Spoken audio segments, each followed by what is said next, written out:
I got a question before I jump on this. How many of you actually think that this is real? And the reason why I say this is because haven't we been hearing over the years, I mean, since I was a kid, that aliens are here, alien sightings. There's always some whistleblower or former government agent that has seen the ships, seen the bodies. And then a couple years ago or whatever, they're talking about, oh yeah, the president knows. And now it's in the news, literally in the news, not just, conspiracy theory or just, kind of like, that unidentified flying object was seen above the, now sports. You know what I mean? It's not like now it's like really, so I know my conspiracy theorists are going to be two different ones. Well, just a few different ones I can think of. But some are going to be like, it's a distraction. And some are going to be like, it's real. It's finally coming out. Something big is about to happen. I don't know. But until they come to my damn door and knock or hit the doorbell and beep, bop, boop, take me to your leader, I ain't believing it. This day and age of AI and special effects and all this other crap, I don't believe it.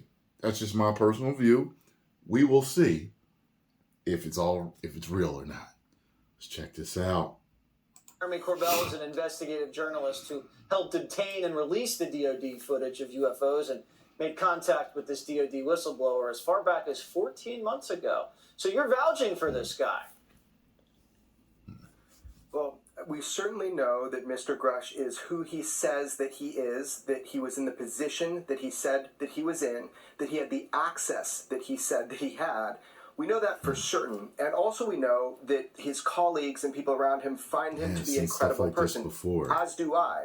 So now we're at the point where we have somebody making accusations. And these are accusations of a cover-up. This is accusations that we have been holding non-terrestrial materials and working on back engineering them. And if that is the case, it is our duty to have that investigated. And Arrow, which is our government program, it is their duty now to investigate those claims to either verify them or call them false. Why don't we see any photos of these spacecraft or these dead aliens, do you think? Yeah, and you know what? The other day, there was some footage, some stuff falling in the background, like a falling star, meteor. And there's something else. And I'm sitting there thinking to myself, oh, then these people had some aliens in their backyard calling 911, right? Oh, but they didn't have nothing on camera. Everybody got camera phone now. They catch when someone slips on a banana peel and they can't catch that, right? Or they blocked out some footage saying, oh, this was private property, so we can't. See what I'm saying? No. Show me them on camera. And I'll start to think, maybe it's real.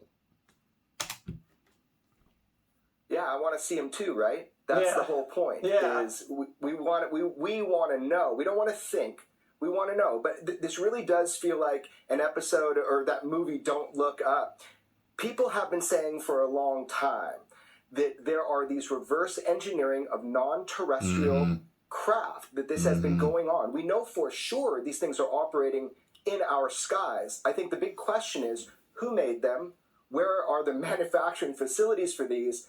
Where do they come from? Who's piloting them? And what do they want? Under the sea. And so these accusations by Mr. Grush, these really put a point right now on what the public wants to know.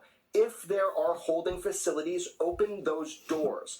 Tell the basic truth. Let us know.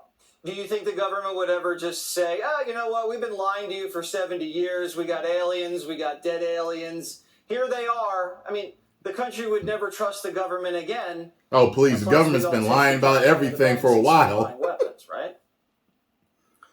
The best way to know the future is to look at the past. And they'll just say it was for our safety. However, we are living in a different era, in a different time with journalism and information flow. So I think it's not about the corrosion of secrecy, because that is a problem. I think this is more about UAP, which just means UFO, transparency. And I think you can earn back public trust if there was a good reason to keep certain aspects secret for so long, which is undoubtedly what all the evidence suggests. All right, Jeremy, thanks for bringing the whistleblower forward. We really respect that, and hope we get a little momentum here. Hey, Sean Hannity here. Hey, click here to subscribe. Okay.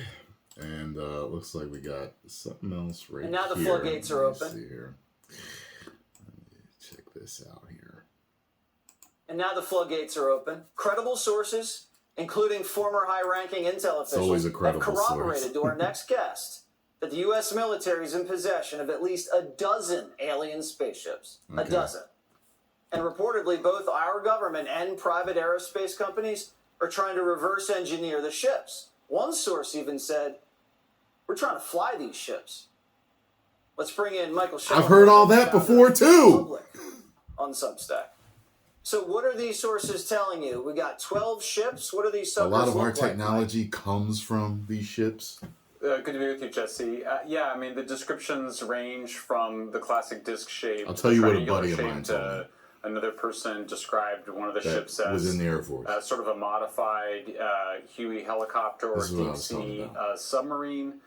Why is it so blurry? People that are sane, when normally our cameras are really good at night, and also cleared at very high levels of security clearance.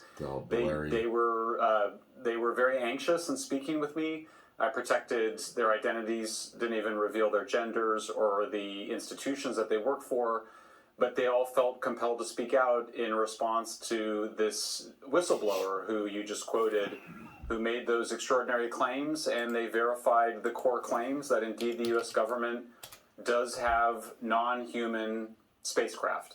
And what exactly is the U.S. government doing with this spacecraft? They say that, and it sounds crazy, but it is what they say, that the U.S. government has been working to reverse engineer these technologies for many decades, and that the high levels of security has made that very difficult. One person described an effort to involve a broader set of scientists and engineers. That's why they had that whole thing in Transformers, just based off the conspiracy theories. And that proposal all of our technology was through a major aerospace corporation. Reverse engineered through Megatron. You know, what I would emphasize here is that I think we can't have it both ways. If you think there's nothing there, then you should have no objection to Congress representing the American people and finding out. The claims are that these are real objects and that they exist at military bases and with military contractors. Beings. So if they're not there, then nobody should object to people looking, including in unannounced visits. But you can't say that there's nothing there and we shouldn't look. I think that's no longer credible. I mean, as one of the persons said to me, the toothpaste is out of the tube. And I think that with the awareness that this may exist, that's enough of a justification for Congress to look into it. Absolutely, and they should. Have any of your sources described seeing any extraterrestrials? Yes, one of them did, but I kept it out of the story because for a variety of reasons, I wanted to make sure that we were able to focus on verifying, including with some of the same sources that David Grush also heard from, just to verify that there is a very large number of people that are in positions to know who say that there are indeed non-human craft. And at this point, I'm not really comfortable talking about some of the other details that I was told. Of course not. And it's not James Carville, it's actual extraterrestrials? Yeah, I mean, it sounds absolutely crazy. And by the way, I should say, I continue to keep an open mind in both directions. I think everybody should. I think what's changed here is that you have a growing number of people who say this has gone on for long enough. Got grin on his face like we should not be subject to rumors. We are a democracy. Really? We have control of our military and our intelligence agencies. And if they are hiding something from us, we need to find out. We're big boys and girls, and it may be shocking, the information, but it's our right to know that information. It should not be held from us. All right. Great reporting. Thank you so much, Michael. Thanks, Jesse. Hey, Sean Hannity here. Hey, click here. Like I said, man, till I see them walking down the street, beep, bop, boop. You know what I'm saying? And then it's going to be like, all right, where's the zipper at? Where's the flap and the zipper for the suit? You know what I mean? Like, come on, man. We've been hearing stuff like this for years. I don't understand why now it's all of a sudden a thing. That's what I don't get. Anyway, even certain people that I watch that you wouldn't would think that this is real, think it's real. I'm just like, okay, well, I'm not saying it's not. I'm just saying I've been through it. I'm several decades old. I've heard this crap since I could remember as a child that, the U.S. government and all other governments, they've seen these UFOs, they've encountered them, they have them in bunkers, they're trying to reverse engineer their technologies, they're trying to fly these things, they're trying to make our own aircraft after them. And, I've just heard all this stuff. I don't understand why it's getting so much press now. I just don't. Tell me what y'all think, though. 10 million subscribe.